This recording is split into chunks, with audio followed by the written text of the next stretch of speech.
How to transfer money from PNC Bank account to another bank. Let's get started. First, you will need to log into your PNC Bank account. Head towards the website of PNC Bank, then provide your credentials and log into your account.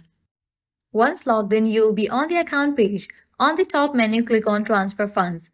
Next, select your external accounts to transfer money to another bank. On the external transfers page, enter the amount you wish to transfer. Select the bank account from which you want to make the transfer, and then select the receiving bank account. Click Continue, review the transfer details, and click Continue again to confirm your transfer. Your transfer has now been confirmed. To check your pending transactions, click on See My Activity.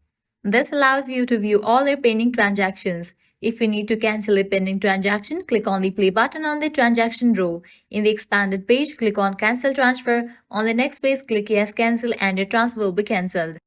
Well, this way you can easily transfer money from PNC Bank account to another bank. I hope you have successfully learned how to transfer money from PNC Bank account to another bank and how to cancel a pending transaction if needed. Well, that's a wrap for this video. At the end, if you guys find this video helpful, don't forget to like, share and subscribe to our channel. Thanks for watching.